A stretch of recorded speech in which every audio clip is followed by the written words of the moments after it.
Good morning, good afternoon, good evening, good night. Welcome to the Vela Vloggers. Tonight's guest is Tyler Vela. How are you doing, my good sir? Good. How are you all? Pretty good. Yeah, nice shades, bro. Also, got an announcement. Any of you got vaccinated? No. I have gotten my first dose, but not my second. Yeah. I've been vaccinated. Yeah. When you next time when you go get vaccinated, I want you to think about this. All right? I want you to think about this. You get a free milkshake with it. You get a free milkshake? I didn't get a free milkshake. Yeah, I know. Well, they want, you're COVID free, but you're not diabetes free. I'm okay with that. All right. Cookies and cream milkshake, I'm okay with it. All right. No. That's a reference to the New York's Bolshevik mayor trying to bribe people into getting a vaccine by having eating burgers and fries on television from Shake Shack. Didn't even drink the milkshake. Yeah. Well, because obviously getting diabetes isn't nearly as bad as getting COVID. All right. So now, tell the audience about yourself, Tyler. So I'm Tyler. I am the host of the Freed Thinker podcast and blog and YouTube channel.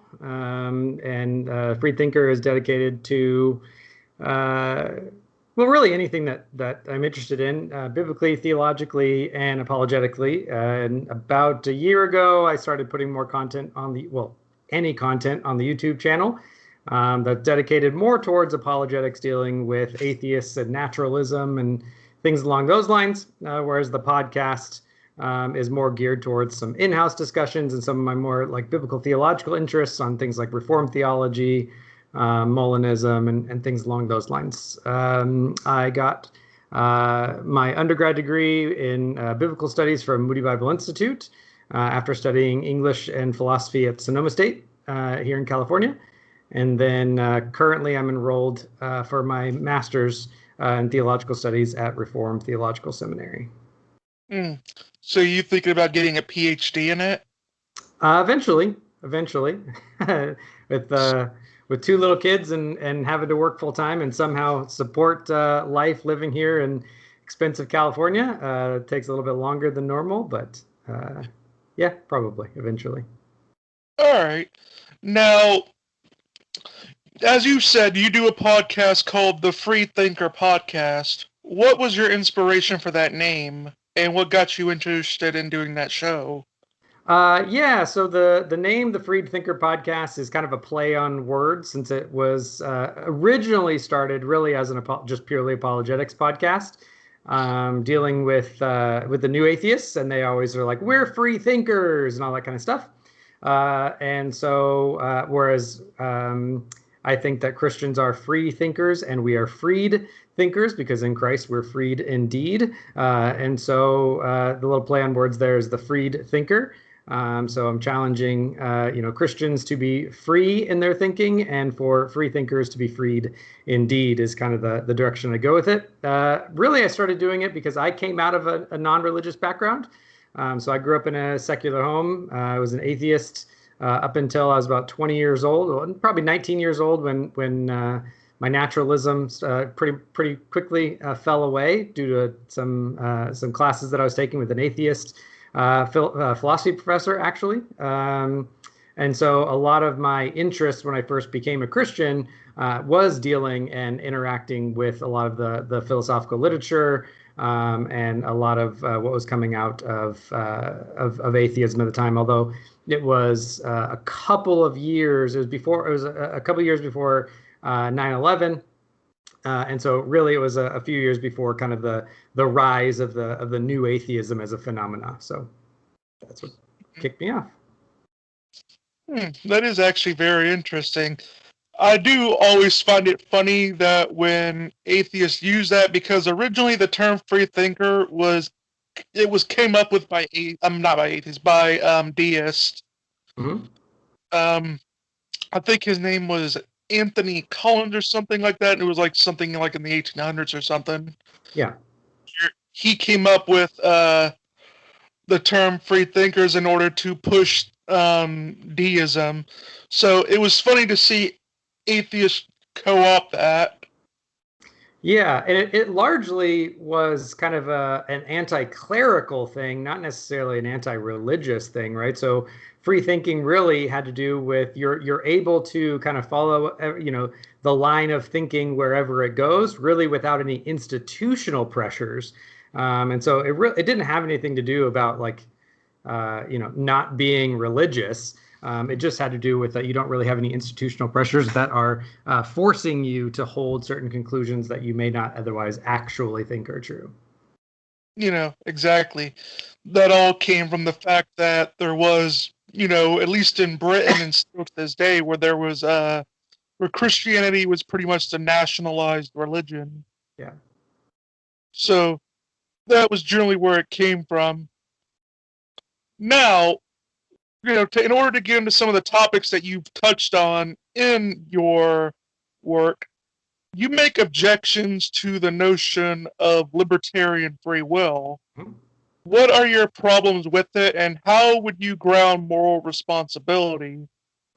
Yeah, well, I mean, I make objections to libertarian freedom in specific, but really any kind of incompatibilist notion of freedom more generally. So incompatibilism is any view of freedom. There's sourcehood incompatibilists. There's libertarian incompatibilists. Incompatibilist is any view that thinks that any kind of determinism is in principle contradictory to any kind of significant freedom sufficient for moral responsibility. And I just think that that's false. I think that there's good reasons to think that something like compatibilism is true. Compatibilism just is the view that determinism is compatible with a substantive freedom sufficient for moral responsibility. I think there's, I have a couple episodes dealing with some biblical warrant for why we might think that that's the case. But also, so I think there's positive reasons to think that's the case. But I also have some negative evaluations of libertarian, specifically libertarian free will that I think are problematic. I don't think it would bother me that much. I don't think I would really write or post episodes or videos about it at all if it wasn't so prominent feature in a lot of people's apologetics, where they tried to answer specifically the problem of freedom, the problem of evil or the problem of suffering by saying, well, by appealing to libertarian free will as a solution for that, because I just don't think that solution.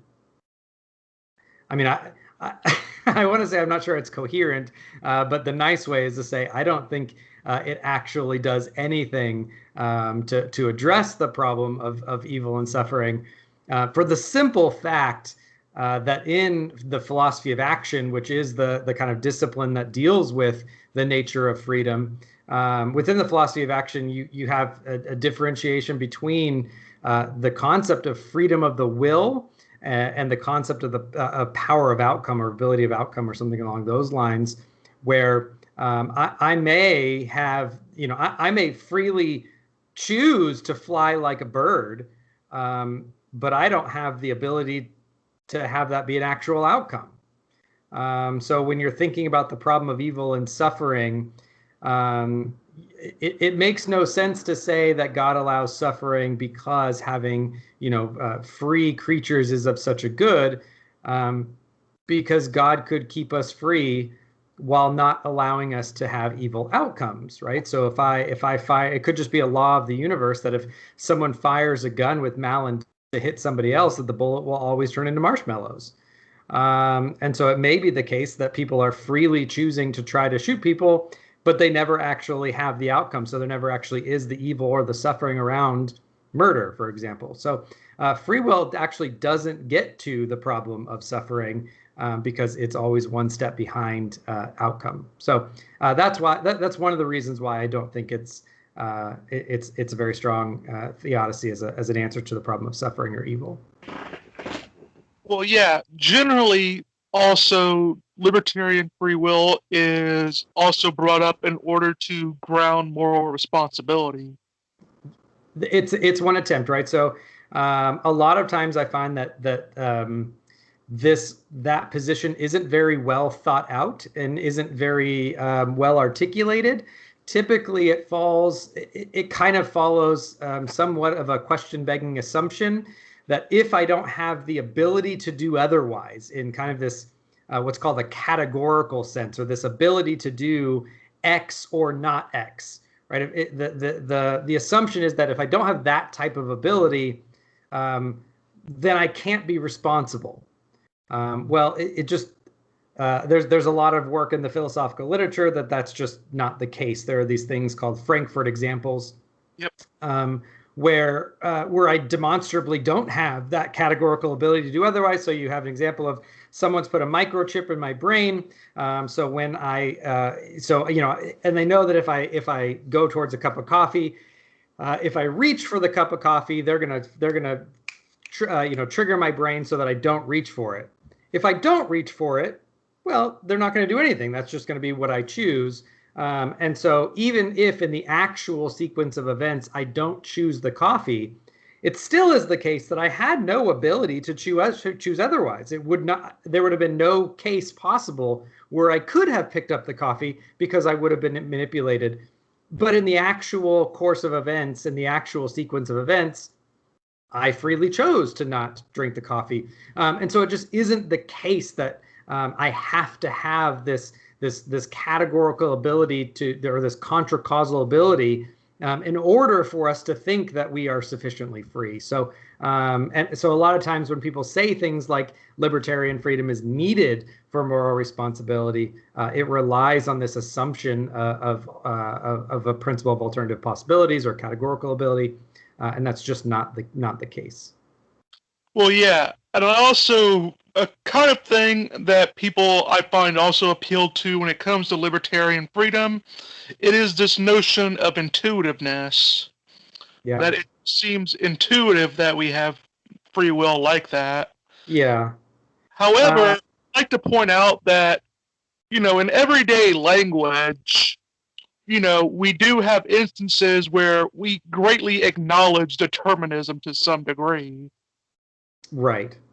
Right. We do. So I typically, I spoke about this in my last show on my last couple episodes, actually dealing with freedom, that there are studies that are done on what's called the folk view of freedom, right? A folk view is kind of the everyman type of view. It's not really, kind of the deep, kind of philosophically robust thought about in the academic literature. It's kind of what your everyman believes. And there are lots of studies that actually show the folk view, the intuitive view of most people isn't libertarian freedom. The folk view is complicated. It just is the case that people don't seem to have consistent intuitions about freedom, and that a lot of times these studies show that depending on what types of questions you ask and how you ask, and if you ask it kind of in the abstract or if you ask it in concrete terms, the same person will have wildly different intuitions about if someone is morally responsible and sufficiently free, if they're determined or not determined. And so it's just not the case that the intuitive position is libertarian freedom, or that I'm not free if I don't have this ability to do otherwise. And part of that is because there's a very closely related principle to the categorical ability, which is called the conditional ability. And the conditional ability says, I could have done otherwise had I wanted to. So it's not kind of all things being equal, I could have done X or not X. It's I chose X because I wanted to. Had I not wanted to choose X, then I could have chosen X. And that conditional ability isn't, there's no question about it in the philosophical literature. That conditional ability is just entirely consistent with determinism. That just is a strong compatibilist principle. So there's no question about that. And when you start hashing out what people mean by, well, I should have been, I need to be able to do otherwise. When you start asking, you start giving examples, they seem to mean this conditional ability, which is, well, I should have been able to do that if that's what I wanted to do. Nothing should have forced me against my will to choose something. So I should have been able to choose it if I had wanted to choose it, right? Well, that just is the conditional ability. But a lot of people will call that they'll say, well, that's libertarian freedom, but it's not. That's a conditional ability. That's not a categorical ability. So they even kind of misidentify sometimes what these even intuitions are in the first place. Well, yeah, like I point out, like for example, love is often used. How Yep. people will say that if we don't have libertarian free will, we can't really have love. Right. But I point out that the thing is that it's not the process of how we get to love necessarily that makes it worth it. Right. Is it true? Yeah. Well, and there's that's the case, right? It may be the case that it's just I truly am in love with someone, and there's no consideration about if I could have done otherwise or if I was free to do otherwise. I mean that's accurate. But you actually have a couple strong examples that mitigate against the libertarian view. I'll go with the weaker one first. The weaker one is this notion of the longer you're with somebody and the more in love you are with somebody, right? So if I talk to my girlfriend and I say, I love you so much that it's not even feasible for me to think about being with somebody else, right? My girlfriend isn't going to say to me, well then then that's not true love. You need to like constantly have this battle of if you love me or if you could not love me in order for it to be true love, right? We understand that true love sometimes actually has this sentiment of I couldn't do any otherwise except for love this person. That's how much I love them. And so there's kind of that soft counterexample. The strong counterexample that I give is just the inner Trinitarian love of the persons of the Trinity, right? It just is not the case, right? If you hold to any type of orthodox view of the impeccability of God, it just is not the case that God could freely choose to not love the Son. And so God doesn't seem to have this contra-causal ability or this alternative possibility where he could choose otherwise in order to truly love the Son. Mm-hmm. Well, I mean, the Father truly loves the Son despite not having the ability to not love the Son. And so it's just not the case that in principle you have to have this ability to do otherwise in order for true love to exist. Right? We just have strong counterexamples against that. Yeah, no, like I said, common language, at least in terms of love, seems to give weight that we accept some sort of determinism. Yeah. Like we say things like, I fell in love. It was love at first sight. We have a bunch of these different languages that we use in sayings, and it seems to communicate that there's a force on us that, that pushes us towards a certain direction. Right. What do you make of open theism? I think open theism. So I actually had a joke recently that I posted on my Facebook that I said I think the American church's Indian name would be Cuddles with Wolves, a play on the movie Dances with Wolves, yeah. Because I think that a lot of kind of the there was like the young restless reform movement. I think there's like the young angsty apologetics movement where a lot of kind of young apologists are coming up and they're really trying to like batting around and being like, well, let's see what's under the hood if we look at this whole simplicity, divine simplicity thing. And do we really need this divine immutability and aseity? And one of the areas that they're going to is, do we really need divine omniscience? Because they're getting into questions of timelessness and whether God is outside of time or inside of time, and some implications for some of those. I think open theism is one of next to just all out Pelagianism, which is just running rampant in the church. I think open theism is one of the things that's just kind of really running rampant within apologetics circles, to the point where you have major apologetics channels, not doing episodes on it and saying, hey, let's have a debate and let's talk about it, but really just saying like, hey, let's just have a proponent of open theism on and let's just talk about that rather than having it as let's talk about it, but why it's outside of Christian orthodoxy and has been for 2,000 years. So, and the more sophisticated open theists would say that since God knows all possible futures and all possible pasts with that multiverse theory, and doesn't know which one's going to happen. Yeah, well, the more sophisticated open theists, right? They're going to say things like, well, God is omniscient. He knows all possible things to know, right? In the same way that we would say omnipotence is the ability to do all possible things, right? Omnipotence doesn't mean God can make a square circle. They just don't think that God knows what's going to happen in our reality.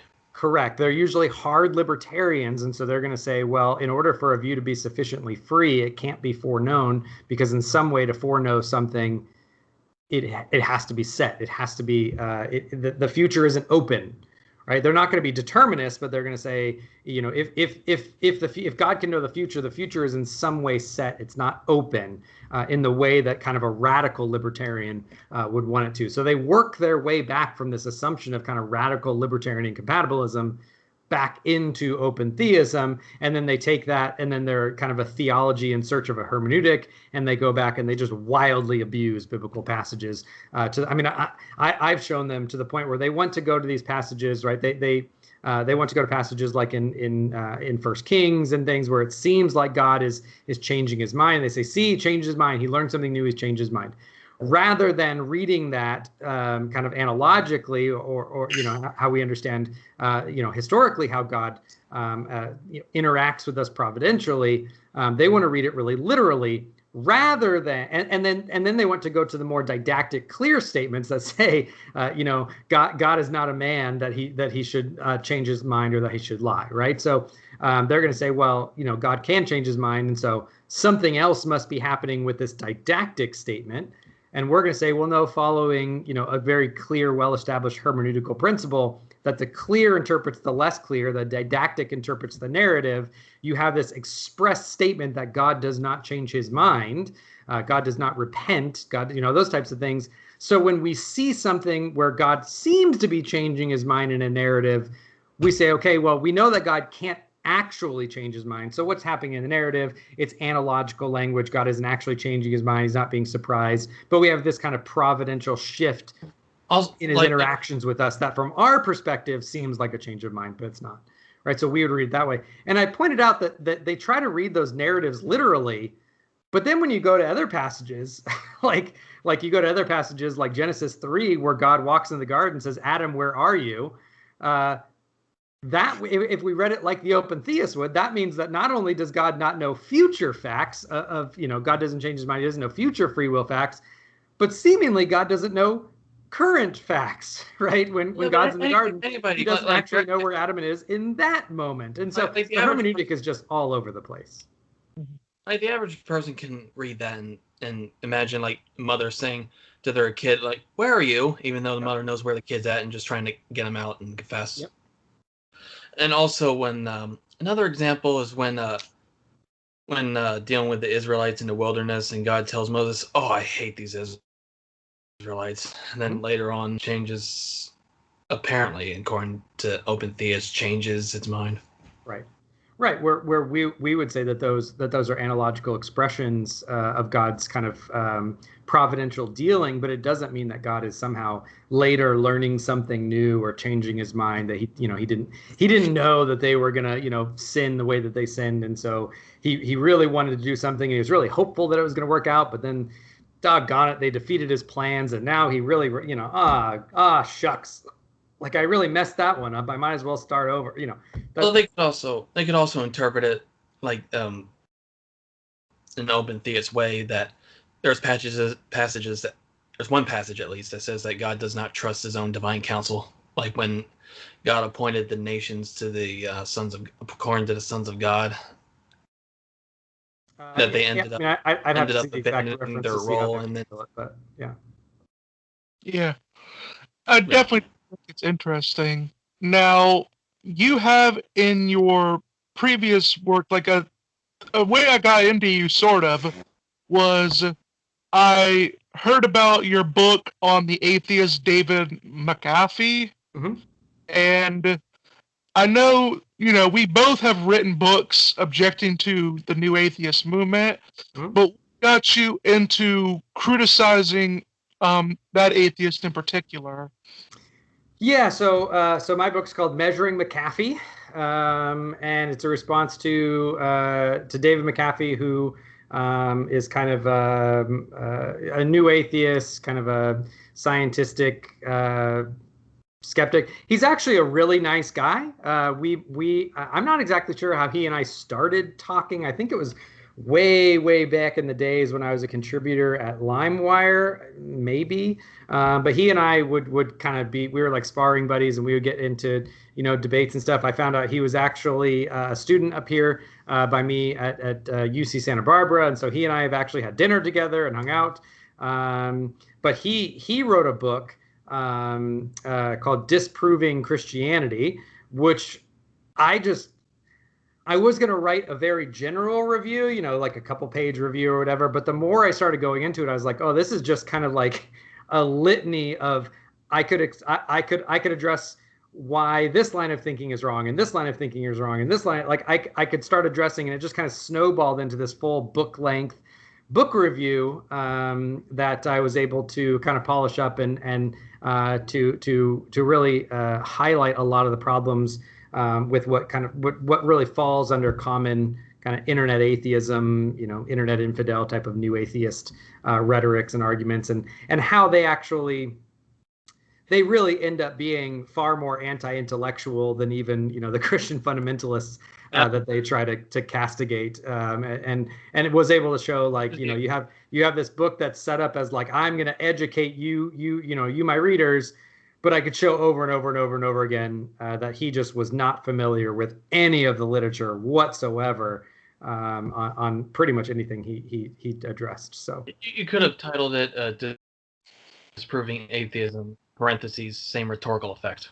Yeah, pretty close. I mean, it was really an attempt to kind of disprove via engaging with David everything else that kind of unfolded under the new atheism. So yeah, I mean, in my own book that I read, I did a response to this anti-Christian site called evilbible.com.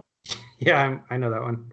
Yeah, and what happened was initially I just started reading it a bit, and I said, all right, let me just take some notes here, and then eventually, as I kept on reading, I realized I have like a couple pages at work on this, and eventually that sort of just snowballed into saying, all right, let me just write a book on this. And what I did is I took out all the commentaries and pretty much whatever I could get my hands on, and I just went over just how a lot of the objections just were not really that good.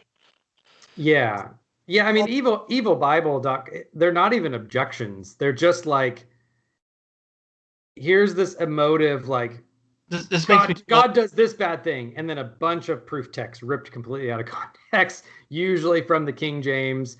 Like that's all. They don't even, a lot of times they don't even make any arguments. It's because these fundy atheists have the exact same view of the Bible as fundamentalists do. Yeah, that's exactly right. It's what's funny? Yeah, I was just saying, it's this hyper perspicuity where they think that every single Bible verse kind of stands alone as this little roll of the die, that you can just pick this one little sentence out, and without any understanding of anything around it, textually, culturally, historically, theologically, like none of it. The canon. Here's a new quote I came up with. The only thing more frustrating than debating dumbasses is debating dumbasses who think that they're smarter and more enlightened than the other dumbasses. Yeah, which, I think we'll get into to one of the next questions you sent over. Yeah.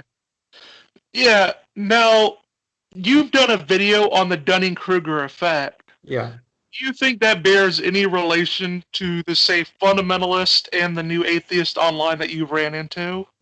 Yeah, so that's actually, I mean, that's exactly what what the quote was previously. I mean, the Dunning-Kruger effect, for those who haven't seen the video, Dunning-Kruger effect is a very particular type of bias. A lot of people are kind of confused about it, ironically. The Dunning-Kruger effect is not just that you're ignorant and so therefore you're wrong. The Dunning-Kruger effect is that you are specifically unskilled, meaning untrained, unlearned, uneducated, in a field in a particular way where you're unskilled exactly in the place you would need to be skilled to know that you're unskilled. And so you have a lot of people, the feedback loop, especially from fundamentalists and new atheists, and kind of this anti-intellectualism is, well, that position is so wrong, I don't need to study anything having to do with it. And then they start, they get higher and higher dogmatism. The more dogmatic you are about how wrong it is, the less you want to study and educate. And you kind of get this negative feedback loop within the Dunning-Kruger effect, and down it goes. I think that's rampant.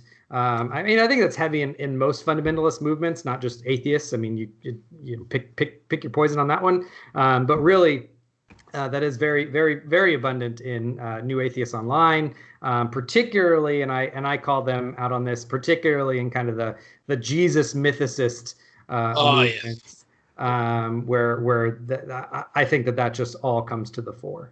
The young Earth creationist equivalent of them. Yeah, I mean, I think they're even worse than young Earth creation. I mean, they're just Jesus mythicists are kind of in their own. They're honestly like. Younger creationists are kooks, but they're well-meaning kooks. Yeah, they're well-meaning. They're trying. I mean, I think they often. I mean, I do a lot of stuff. Again, we're getting towards the next question. I do have a bunch of work on Genesis, and so I think young Earth creationist readings of Genesis are false. I don't really get into the science question because I don't know, I haven't studied it. That's not my thing. But from everything that I've seen, they don't tend to handle the academic literature very well, as in kind of like procedurally well, and because it wasn't meant to relay science in the first place, and they completely leave out the rich intellectual history in the church in the Middle Ages, where you had the book of the scriptures and you had the book of nature, what can be verified through science or natural philosophy, as they called it. And if one ended up contradicting the other, then that means your interpretation is off.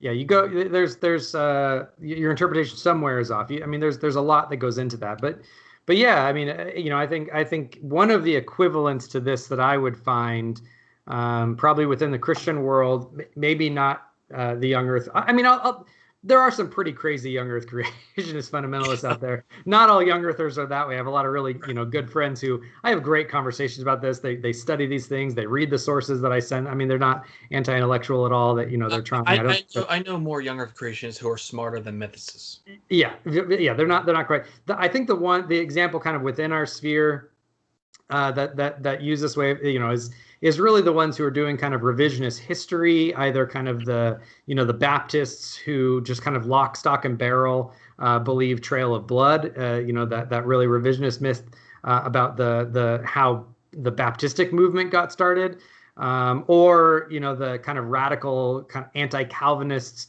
who try to follow this guy named Ken Wilson and his views about how Augustine got everything from Manichaeanism, and so he's a semi-Gnostic and all. I mean, it's so radically well, they sort of informed that they really have to target Augustine because he's sort of like the father of the allegorical interpretation when it comes to reading Genesis.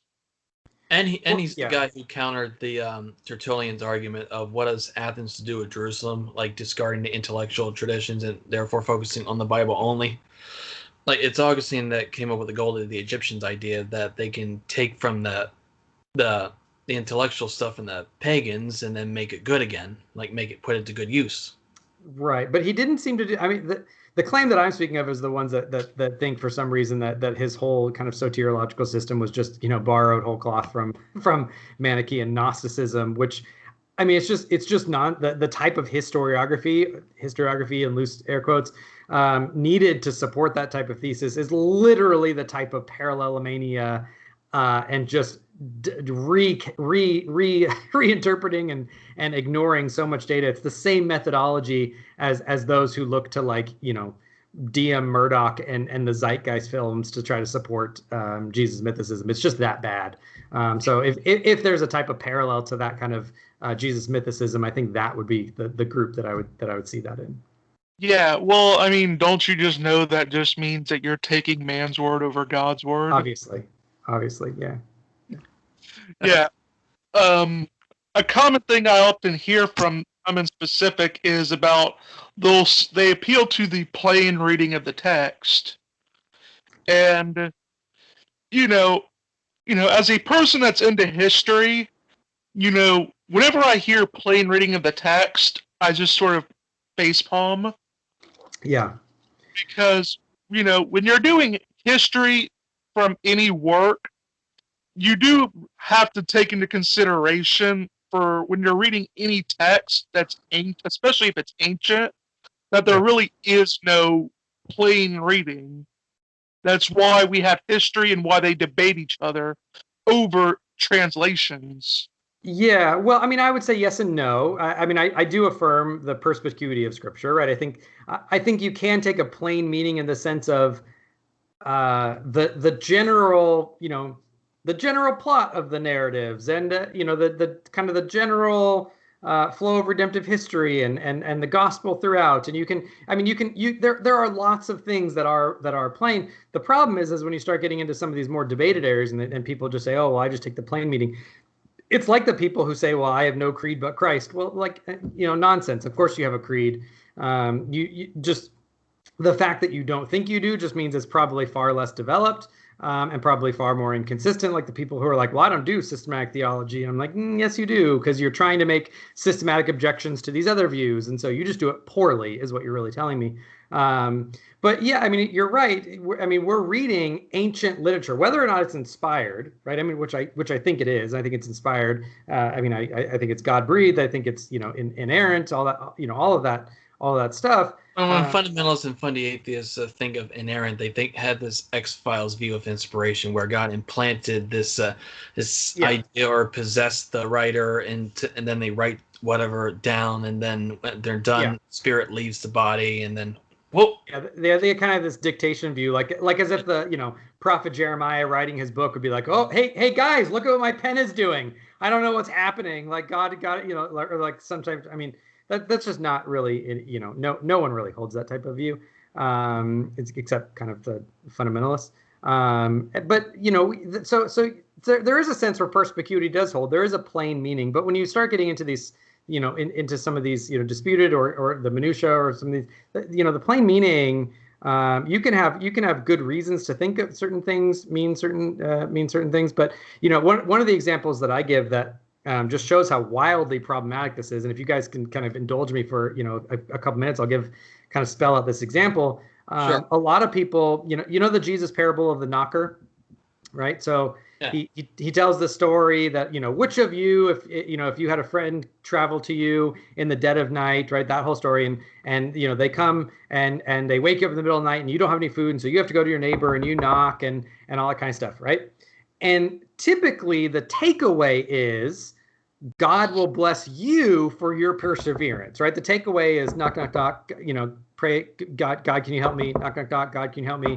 God, can you help me? God, can you help me? God, can you help me? Right? That's the takeaway. That a lot of times that's what people think the plain reading is. That's not what the text means, right? The Greek word translated as, but for his perseverance or his persistence, the word, that's not what the word means. The word means literally his shamelessness, and it's not referring to the knocker. It's referring to the sleeper, because the idea is, and I'll demonstrate this in a second. The idea is that in an honor and shame culture, Jesus isn't saying it's because you're shameless and knocking. It's because the whole point of the parable is going towards the sleeper, that because in an honor and shame culture, they are honor bound to get up and to help you feed these travelers. Otherwise, they would have a problem, and you would lose face and they would lose face. And so it's that the sleeper is honor bound. That's why after the parable, Jesus follows up and says, how are you fathers, even though that you're sinful, how to give good gifts to your children. Which of you, if your child would ask for, a fish, would give him an eel, or the one who asked for a loaf of bread would give him a stone. So too your Father in heaven, right? And the whole point of it is that, even if it was to protect your own name, even if it's to do shamelessness, you're going to answer your kids knocking, right? You're not going to sit there and be like, well, I'm going to give you something bad because you're annoying me for knocking too much or something like that. It's to protect your honor as a good father that you would give it in the same way, or more so with God, who protects his holy name, his name, which is the name above all names. How much more so with him, right? You don't have to worry about coming. It's not that he's going to reward your perseverance. It's that he's going to protect his name. That's the whole takeaway of the parable. But the plain meaning, like every Bible study I've ever been to, every sermon I've ever heard on it, all this kind of stuff, they just get it 180 degrees backwards. And so, that's one example I give usually when I'm trying to show this whole like plain meaning can cause a lot of problems. Mm-hmm. Now, getting on to the plain reading, now you have talked about the literary temple text view of Genesis. Yeah. Can you explain that to the audience, and if that's something you hold to? Yes. Yeah. So I hold to kind of a modified. I think that the Genesis one is a temple text. I think it follows a literary structure. So there's a literary framework that goes along with it, and I think it's a polemical text. So I think there's kind of three things that are happening in it. I think it's just an absolute masterpiece of literature. I mean, it has kind of these three levels going on, but it's this polemic against the gods of specifically of Egypt, but more broadly of kind of the ancient Near East in that time period, anyways. And so I don't think when reading Genesis 1, it even makes sense to read the text as if it's straightforward literal historiography. And if you go through, I've done 100 hours on this topic of content. If you go through and read it, I give all kinds of reasons why I don't think that it should be read as straightforward history. And a lot of the arguments where people argue that it should be read as straightforward history are just bad arguments. So like when people say like, oh, like Yom, when paired with a cardinal or an ordinal number, always means a 24-hour day. No, it doesn't. I mean, we have actually numerous biblical examples where that's just not the case. Yeah, but people buy that argument for some reason. There's a scholar in the Middle Ages, William.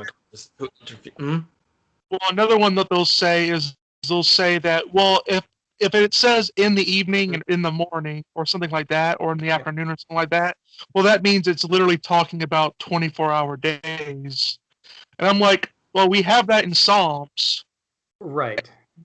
We know in Psalms when it's talking about that, it's not talking about a literal 24 hours. That's right. And so when you point that out, then they'll back up and say, oh, well, when it's morning and evening paired with Yom, then it always means a 24-hour day. The problem is that only happens in Genesis. And so it doesn't make sense. Like that's the very text in question. And so you can't beg the question and say, well, it always means a 24-hour day when morning and evening is paired, or evening and morning is paired with the word Yom. It always means day if it only happens in the very text that we're trying to understand. So you can't make a rule out of your interpretation and then reintroduce it back into the very text in question. So that doesn't work. Or they'll do like, well, the Vav consecutive, which is, Vav consecutive mixed with an imperative, an imperfect verb. That's a mark of historical narrative. Well, again, no, it's not. I mean, the Vav consecutive, we see it all throughout. We see it in Moses' song and Deborah's song. We see it in Jotham's parable of the different types of trees in Judges. So it's just not the case that the Vav consecutive is a marker of Hebrew historical narrative. It's a marker of narrative. That is that it moves a story along. That is true, but you don't get from that therefore it's a historical narrative in kind of that literal sense. Otherwise, you'd have to think Jotham's parable of trees coming together and talking and governing themselves, like the Ents of Lord of the Rings or something, is a historical narrative, right? That's just so you can't get historical narrative from the Vav consecutive construction. So kind of all of these arguments they use to try to sound like they're interacting with the Hebrew are just false. They're just bad arguments. And so then they fall back on plain meaning, or they try to say, well, Jesus thought that Genesis was historical narrative.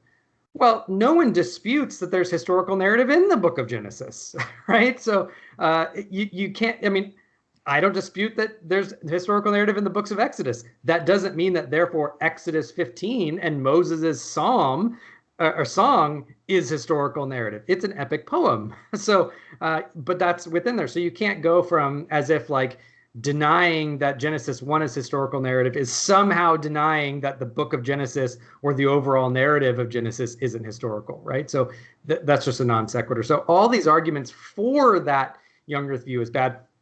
And I should note, by the way, that because a lot of people are like, oh, they're old earth creationists and they're, they love theistic evolution.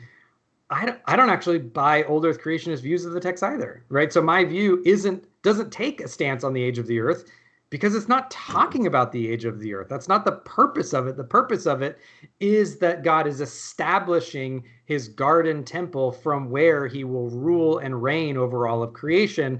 And I demonstrate how kind of all of these, all of these sevenfold heptadic structures throughout are very, very common in temple texts in the ancient Near East. And I show that in Solomon's temple and in the Gudea cylinders and all these other things that happen. So, to waylay that fear also.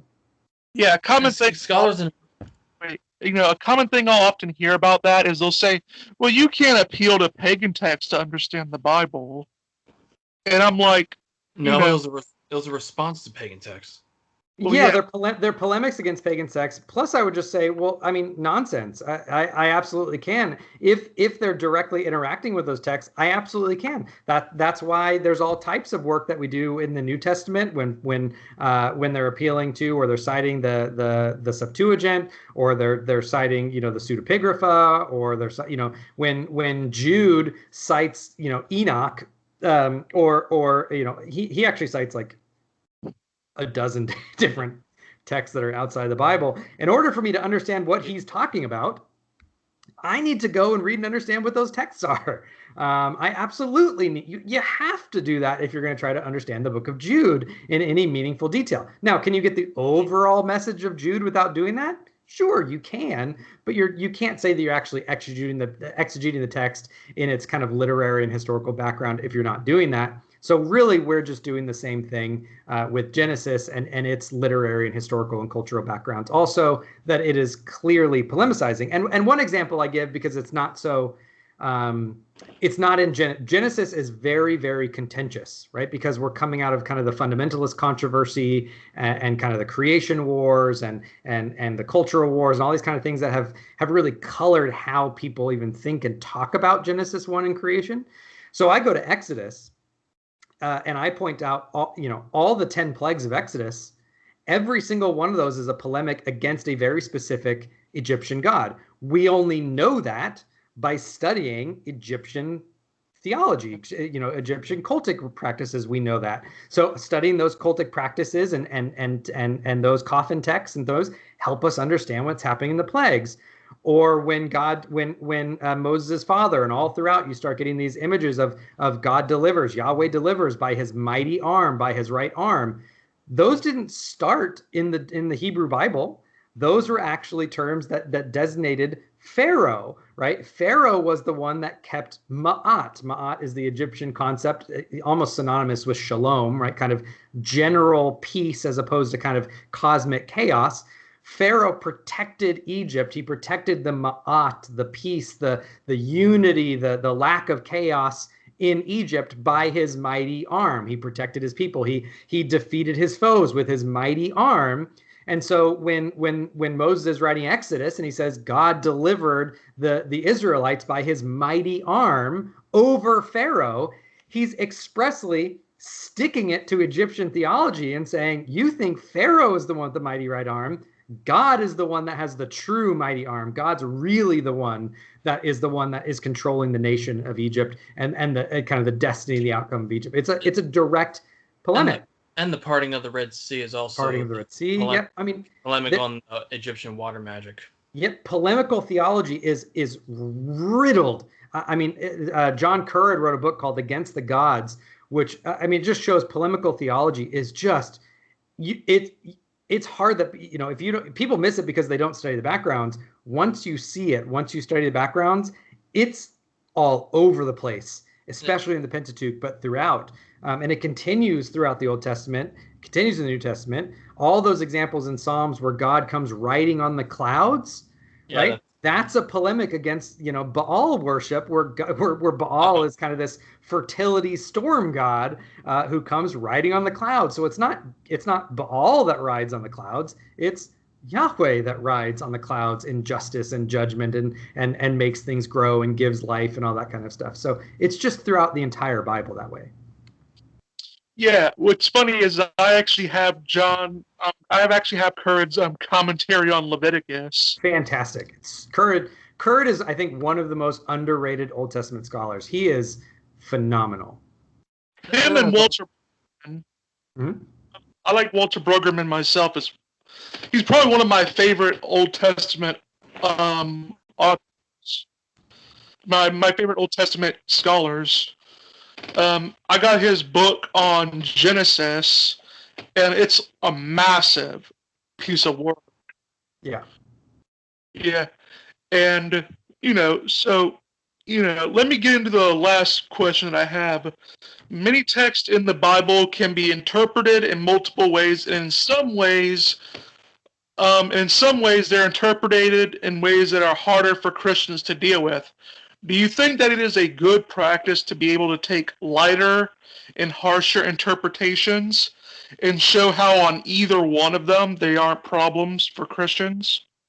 Yeah, so there's a lot happening in that question. The first one is, we just have to lean in and admit that there are passages that, according to our modern sensibilities, are harsh. Mm-hmm. It just is what it is, right? Which shouldn't surprise us, because if the Bible actually is, God's word to us and is holy, there are going to be things that kind of rub every culture the wrong way, because every culture is going to be different. Not every culture is, bad as bad can be and has no moral whatsoever. It's going to kind of rub us differently, right? So very honor and shame cultures, it's not going to be kind of rubbed the wrong way on some of those honor and shame things, but it is going to be rubbed the wrong way on some of those individual things, whereas we're going to be vice versa, where we can't even fathom how God would hold us responsible as a clan, as a unit, because we're wildly individualistic. So that kind of honor and shame, kind of group culture, kind of high context, there's a lot of things that are going to rub us the wrong way. There are lots of things that God writes.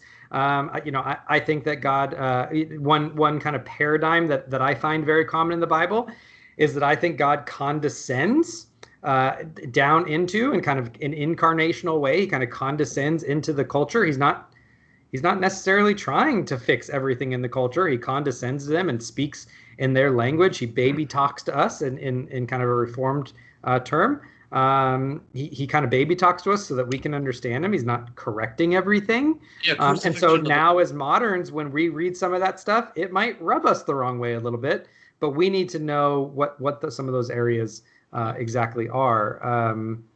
A good example I give, and this has to do again with Genesis, we don't get our cosmology from the Bible, I don't think we should get our cosmology from the Bible like some do.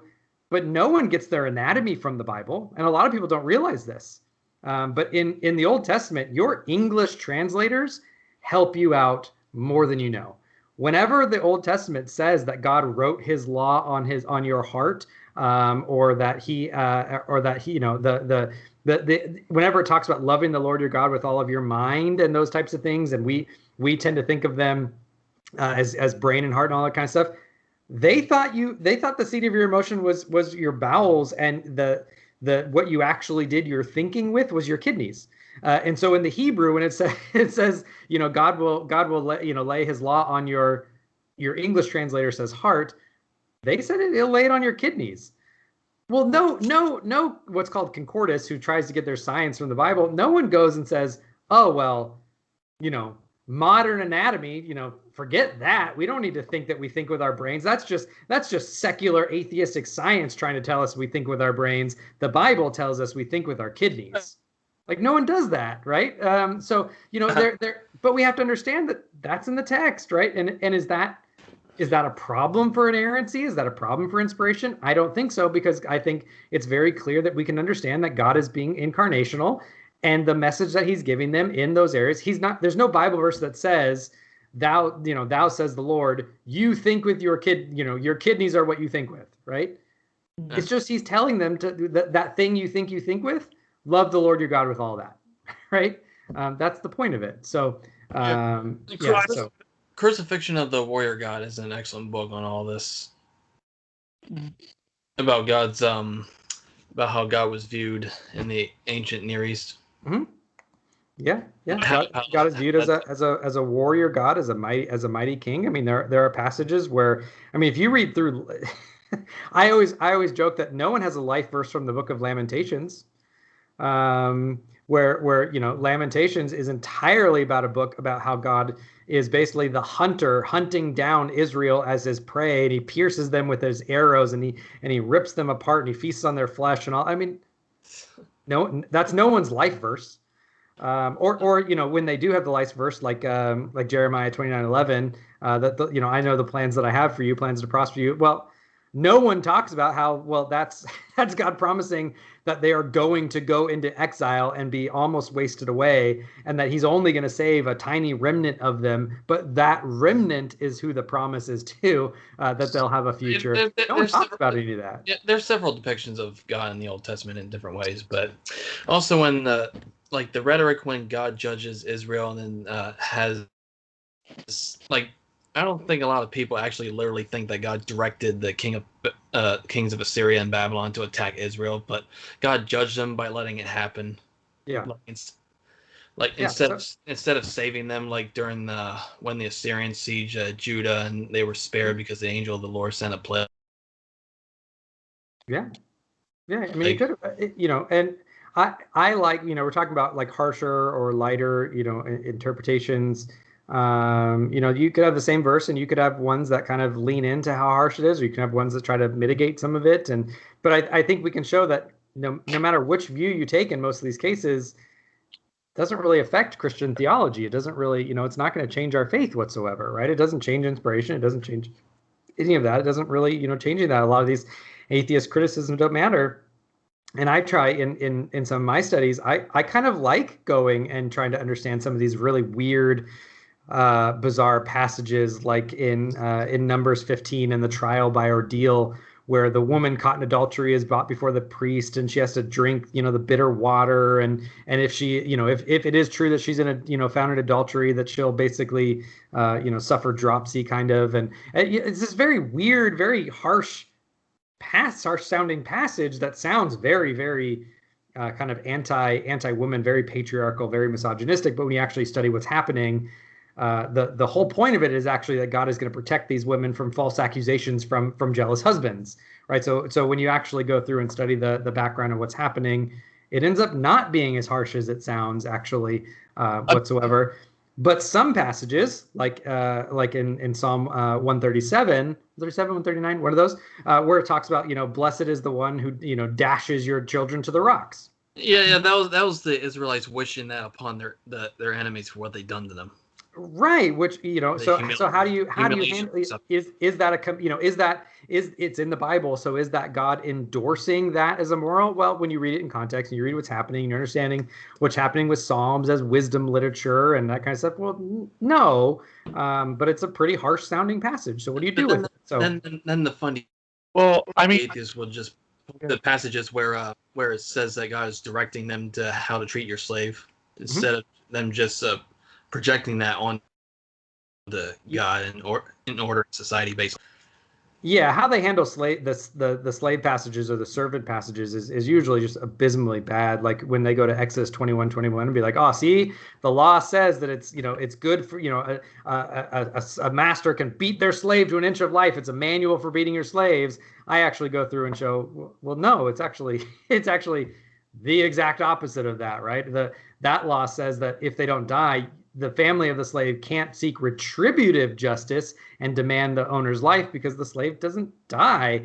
But you have within two laws that the slave falls under the lex talionis, eye for eye, tooth for tooth, and that translates into the canceling of the debt and the freeing of the servant. So Yes, the owner won't die when they beat the servant, but they are punished. The servant is set free. All of their debt is canceled, and the owner usually had to pay them some type of living stipend after that. And so it's just not the case that that is, they Yeah, just read it and get the exact opposite meaning out of it. and It's just giving weird. permission to you can rape any woman you want, but you have to marry her. Yeah, again, not even remotely close to what that passage says. Yeah. So yeah. I mean, typically when it comes to the slavery passage, their favorite verse, I think they love it so much that they frame it on their wall. It's, Leviticus 25:44, which says, "As your male and female slaves whom you may have, you may acquire male and female slaves from the pagan nations that are around you." Mm-hmm. Yeah. And, basically it's the idea that you can't make a Hebrew slave into a permanent slave, but you can make a pagan slave into a Right. into a permanent slave. Right, which a lot of people don't they just don't realize how servant culture worked in the ancient world, and they're thinking of it in terms of kind of our antebellum African slavery, where you had people who were, it was race-based slavery, there was kidnapping, it was treachery. You could basically murder your slave at will. You could beat them, abuse them. They had no rights whatsoever. All that kind of stuff. I mean, they completely missed that in a lot of these, in these cases, like servants were considered part of the family, and you were like, I mean, if you look back at the Joseph story, I mean, Joseph was technically a servant of Pharaoh, but he was second to Pharaoh in all of Egypt, right? So it's just not the, like, how we think and conceptualize of it. It's just a radically different concept. It's not actually slavery in any really meaningful sense of the term that we meet it in kind of the modern American West. Well, yeah. I mean, I'd just like to point out that if the passage is supposed to be for endorsement, then it's a very bad passage, because it says you may. It does not say you shall. Yeah. So it's a conditional verse, not a what they call a didactic verse, where it's commanding them to. It's allowing to, which is a difference. Yeah, and it also doesn't say you get to like go and kidnap them from their lands to acquire them, right? So here what you're running into is kind of in Israel at the time. You have to remember all the land was divided up among clans, and every year, every Sabbath year, every 7 years, there was a reset on debt. Every year of Jubilee, every 49th year, there was a reset in the land, and so even if the 7th year debt was canceled, it still is the case that somebody else owns your land. Well, every 49th year, kind of, there was supposed to be a reset button hit on the entire land. So all the land would go back. And so you're not supposed to kind of have this generational poverty that happens.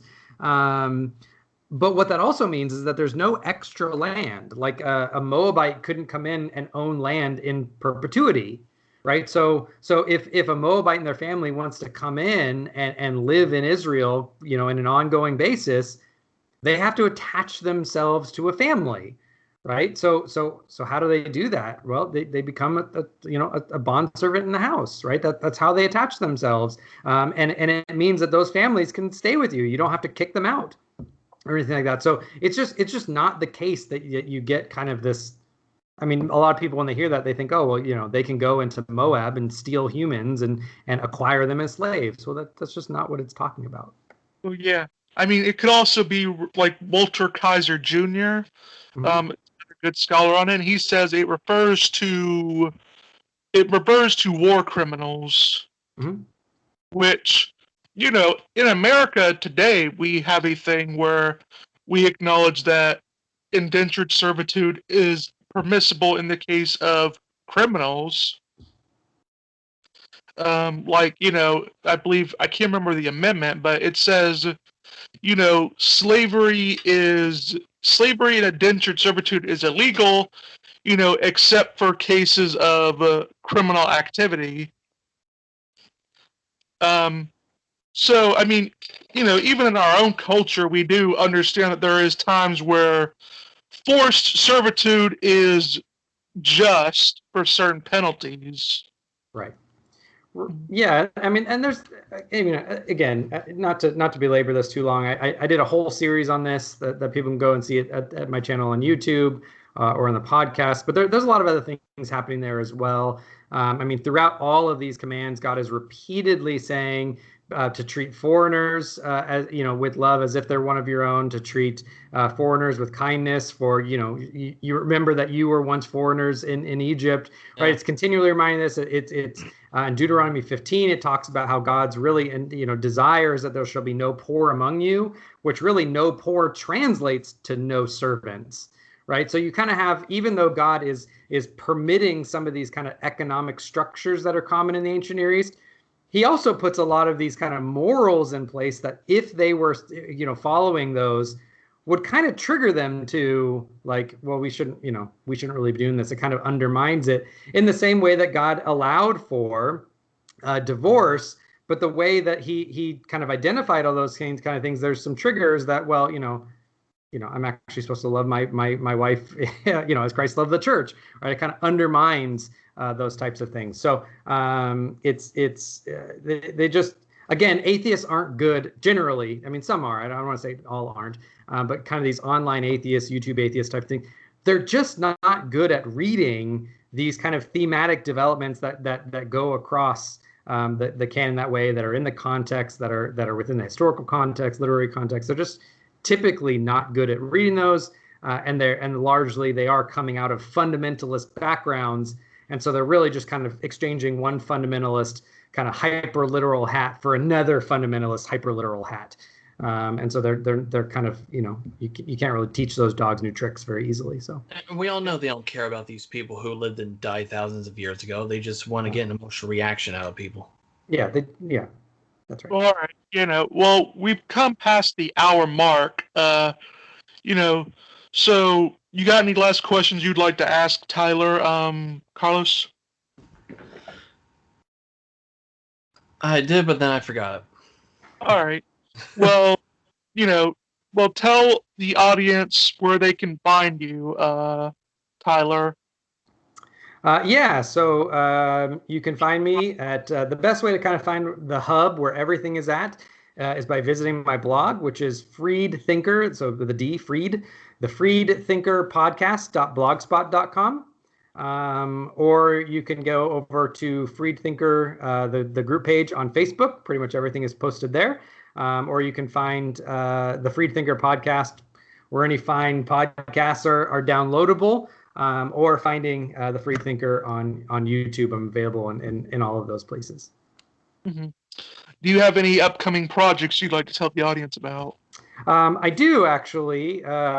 It's not related to the Freed Thinker. I do have some works that are coming out there. I'm continuing to respond to John Loftus's the book that he edited on the case against miracles. So that series is gonna continue. I've kind of had it on the back burner for about a year, but those are gonna start picking up again. But I'm also really excited. My friend Randy and I, we admin a group called Sage Stage on Facebook with a couple other guys. And the whole point of it is to be able to really have some heavily moderated discussions in and around kind of soteriological issues. And biblical hermeneutics and how we understand some of these things, and they're heavily moderated, so that they're really geared towards one side, not kind of sticking it to the other or trying to necessarily convince the other, but really trying to elevate how we all understand each other's view better. And we recently launched the Sage Stage YouTube channel. So we have a couple episodes out already. So we are recording a third episode on hermeneutics and different understandings of James 2, specifically dealing with justification, and trying to better understand some of those views and why some hermeneutical assumptions go in there. So I'm really excited about the Sage Stage project. So that's kind of a fun one that I'm doing right now. All right. Well, it was nice talking to you, Tyler. You too. I appreciate it. Thank you for having me on. All right, go follow him. See you next time.